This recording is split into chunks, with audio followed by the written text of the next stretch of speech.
Durante más de 50 años, los científicos estadounidenses repitieron que cierta crisis energética no tenía solución, que la física misma ponía un muro infranqueable.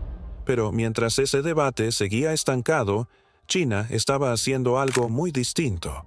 Estaba construyendo, en silencio, la respuesta que muchos decían imposible. Y ahora, esa respuesta existe.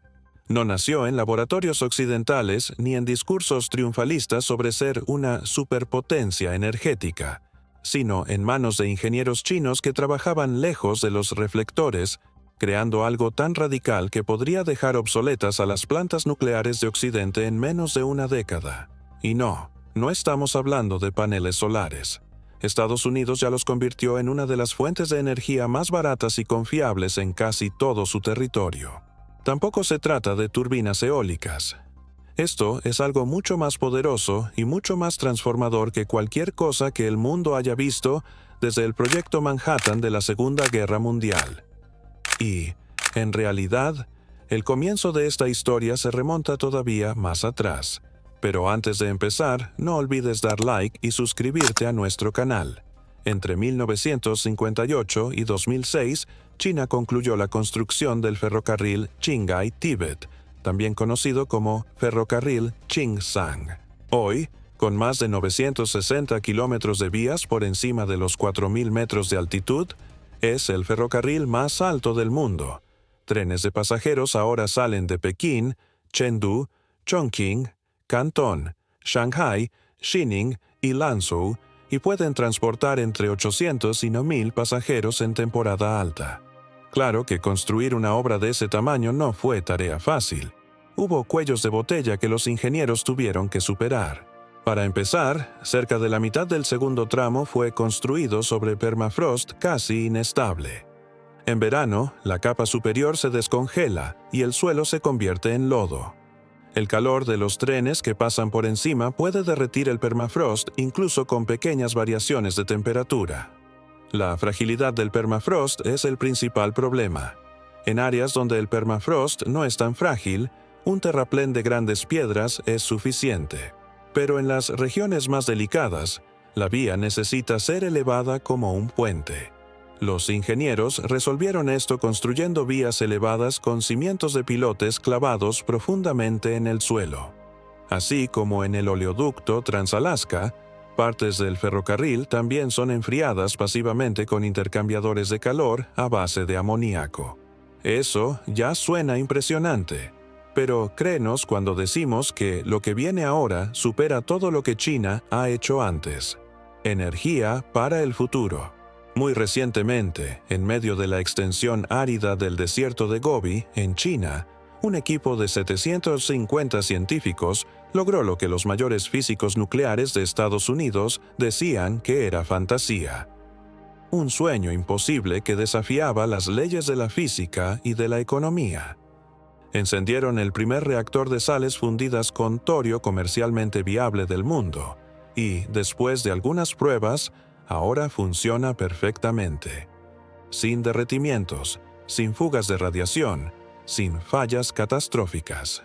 Solo energía limpia y prácticamente ilimitada, capaz de abastecer ciudades enteras por centavos de dólar. Mejor aún, este reactor usa un combustible tan abundante que China tiene suficiente enterrado en su suelo para alimentar al planeta entero durante los próximos 1000 años. Cuando la noticia salió, el silencio de Washington fue ensordecedor.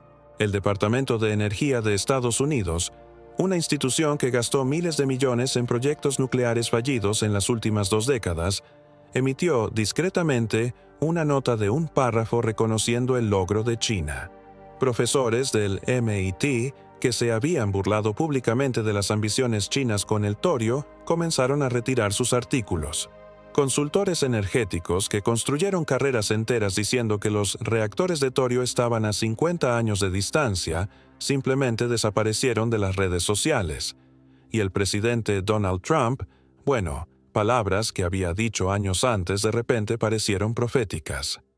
Pero sus líderes son mucho más inteligentes que los nuestros, y nosotros no logramos sostenernos.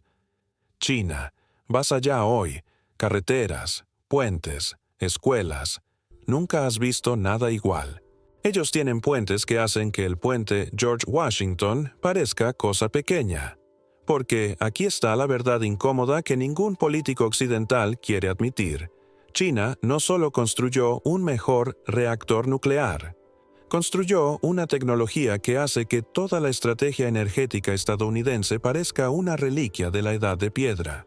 Mientras Estados Unidos se aferra desesperadamente a viejos reactores de uranio que producen montañas de desechos radiactivos y todavía representan el riesgo constante de desastres al estilo de Chernóbil, China saltó directamente hacia el futuro. Pero, dejando la política de lado, ¿por qué esto importa para todos nosotros? La crisis energética que fingíamos no ver. Porque, al contrario de lo que muchos quisieran creer, la crisis energética global no está llegando. Ya llegó. Las señales han estado ahí desde hace mucho tiempo. En el invierno de 2022, cuando el suministro de gas ruso fue cortado, Europa se congeló. El jefe de la Agencia Internacional de Energía advirtió a los países europeos que se prepararan para contingencias en caso de que Rusia cortara completamente el gas durante el invierno. Y las cosas no están mucho mejor en Estados Unidos. La red eléctrica de California sigue fallando cada verano, justo cuando los aires acondicionados deberían estar funcionando al máximo. En los países en desarrollo de África y Asia, la situación es todavía peor. Gigatoneladas de dióxido de carbono están siendo arrojadas a una atmósfera ya sofocada, solo para que el carbón pueda ser quemado y mantener las luces encendidas. Y mientras tropezamos en este pantano, la población mundial debe llegar a 10.000 millones para 2050. Cada una de esas 10.000 millones de personas va a necesitar electricidad para vivir. Desafortunadamente, no parece que nuestras fuentes tradicionales de energía puedan seguir el ritmo. Los combustibles fósiles están cocinando el planeta en tiempo real. Las enormes áreas de tierra que la energía solar y eólica requieren no son una decisión sensata cuando consideras lo intermitentes que son. Como interrumpen e incluso destruyen ecosistemas enteros al bloquear el flujo anual de sedimentos y nutrientes, las plantas hidroeléctricas también son demasiado riesgosas para depender de ellas. ¿Y la energía nuclear basada en uranio? Después de lo que ocurrió en Fukushima en 2011, cuando un tsunami causó un derretimiento que irradió cientos de kilómetros cuadrados de la costa japonesa, digamos simplemente que la opinión pública se volvió contra la energía nuclear. La humanidad necesita algo diferente, casi un milagro. Necesitamos una fuente de energía que sea limpia, segura, abundante y escalable. Y ahí es donde entra el torio.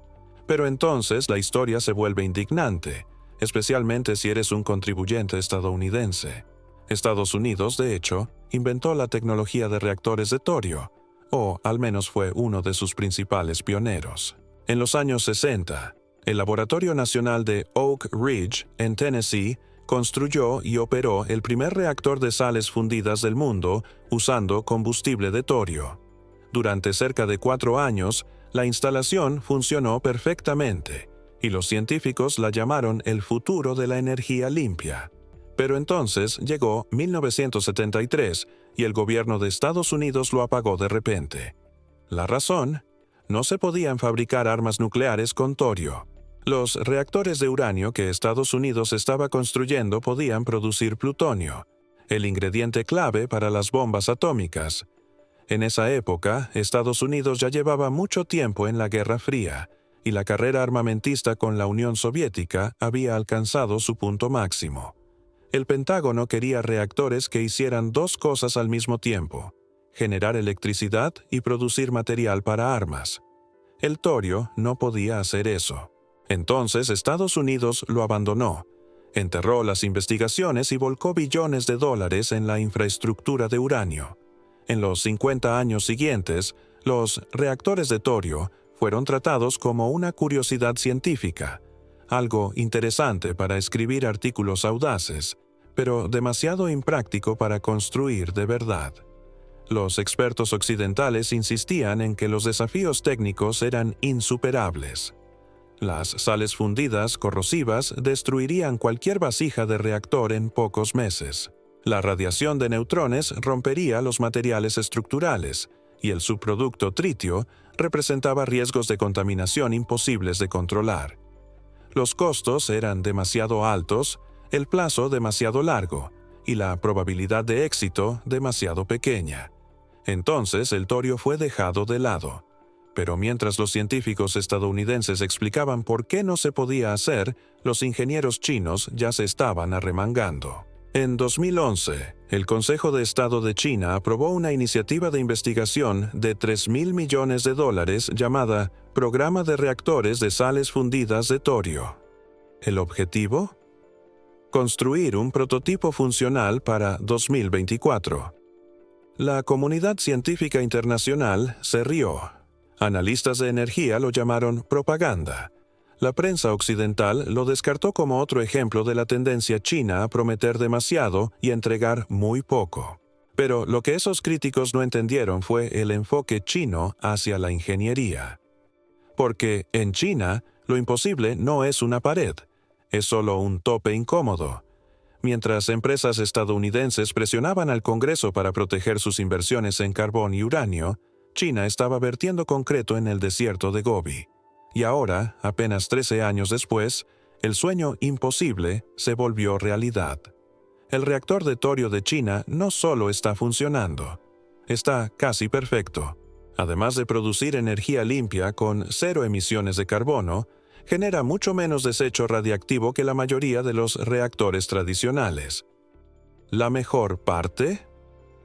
Opera a presión atmosférica, lo que significa que físicamente no puede explotar como Chernóbil o Fukushima. Estados Unidos tuvo 50 años de ventaja en esta tecnología y eligió abandonarla. China tomó los proyectos, los mejoró y construyó el futuro mientras América todavía discutía si eso era posible.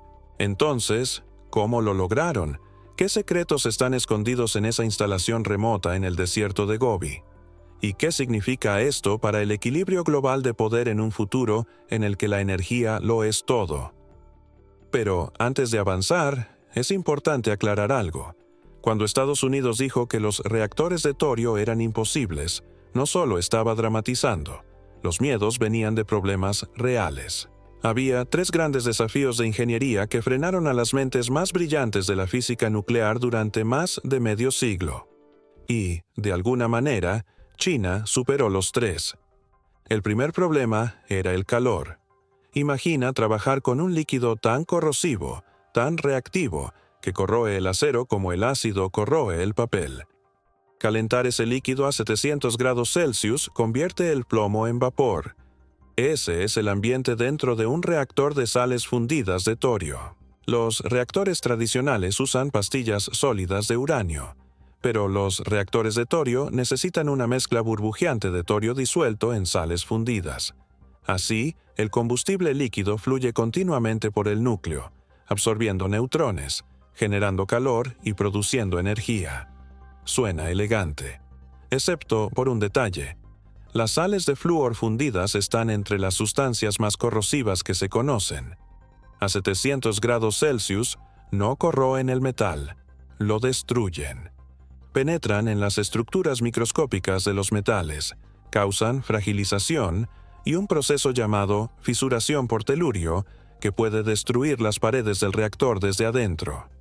En los años 60, en Oak Ridge, el acero inoxidable duraba alrededor de 6 meses antes de fallar. Incluso las superaleaciones de níquel más avanzadas de la época duraban apenas unos 4 años.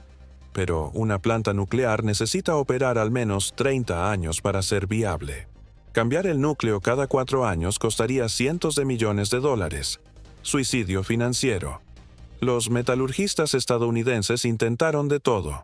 Nuevas aleaciones, recubrimientos cerámicos, materiales exóticos. Nada funcionó a largo plazo. En los años 80, el consenso era claro. No existe material en la Tierra que aguante 700 grados Celsius de sales fundidas durante 3 décadas. Y los problemas no terminaban ahí. El segundo infierno era la radiación de neutrones. Miles de millones de neutrones chocan constantemente con todo dentro del reactor. Se alojan en la estructura atómica del metal, creando defectos microscópicos. Con el tiempo, el metal se vuelve quebradizo. Eso es la fragilización por neutrones. Después de 40 años, incluso el acero más fuerte se vuelve frágil como vidrio. Y el tercer pesadilla, el tritio. El tritio es un isótopo raro del hidrógeno, producido cuando los neutrones interactúan con el litio en la sal fundida. Es extremadamente difícil de contener. Se comporta como el hidrógeno común, puede formar agua radiactiva y atraviesa paredes de metal como si fueran fantasmas. Eso es la permeación de tritio. Si se escapara, los trabajadores quedarían expuestos, las aguas subterráneas contaminadas y los ecosistemas envenenados. Incluso pequeñas cantidades pueden volver una instalación inhabitable durante décadas. Esto no es una posibilidad teórica. Japón ya fue víctima de esto cuando intentó construir un reactor experimental de fusión que producía tritio como subproducto. A pesar de usar barreras de contención de 3 capas y recubrimientos cerámicos avanzados, la fuga de tritio superó los límites seguros en el primer año de operación. El proyecto terminó siendo abandonado después de miles de millones de dólares en pérdidas.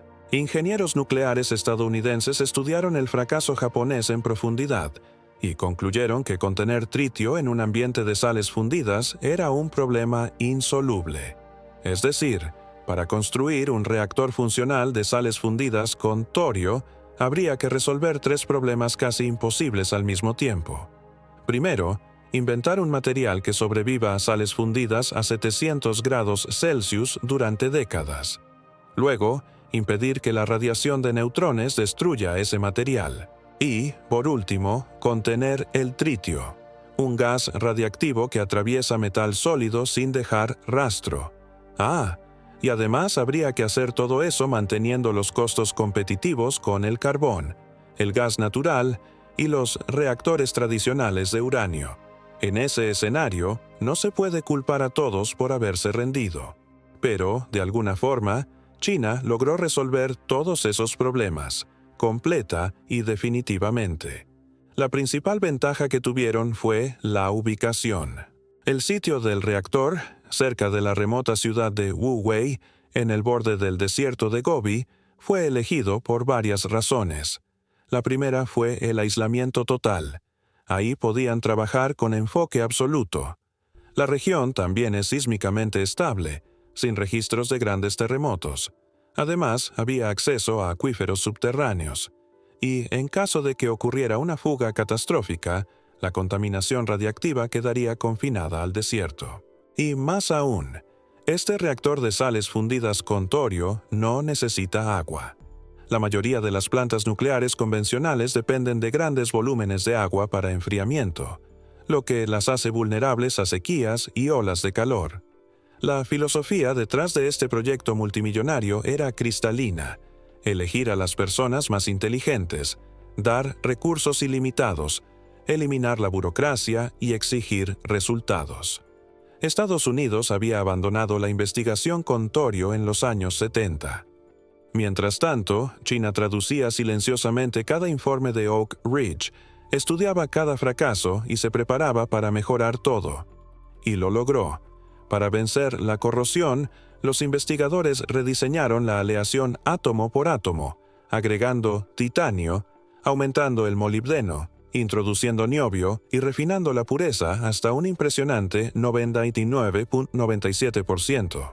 Después de 3 años probando miles de muestras en microscopios electrónicos y espectrómetros, crearon una superaleación capaz de sobrevivir a la sal fundida por más de 30 años. Redujo la corrosión en 87% y prácticamente eliminó cualquier fisura. Para el moderador de grafito del reactor, en lugar de bloques, los ingenieros llenaron el núcleo con 60.000 esferas de grafito recubiertas con carburo de silicio, cada una del tamaño de una pelota de tenis. La sal fundida fluye entre ellas, creando un ambiente de neutrones naturalmente autorregulado. Cuando la temperatura sube, la sal se expande, reduce la absorción de neutrones y desacelera la reacción sin necesidad de barras de control. Además, un tapón de seguridad congelado se derrite si hay sobrecalentamiento y drena el combustible hacia tanques subterráneos. Este diseño hace físicamente imposible un derretimiento del núcleo. Antes de cargar combustible real, los científicos usaron una supercomputadora para crear un gemelo digital completo de todo el sistema del reactor. Modelaron cada tubo, válvula, soldadura y componente con detalle extremo. Simularon fallas de enfriamiento, terremotos e incluso ataques deliberados. En total, corrieron 1.000 millones de horas de pruebas virtuales, el equivalente a unos 114.000 años de operación. Así, simularon prácticamente todas las posibilidades. El resultado fue un reactor totalmente funcional que, hace pocas semanas, entró en operación plena. Pero esto está lejos de ser solo una victoria de China. Es una victoria para el futuro de la humanidad.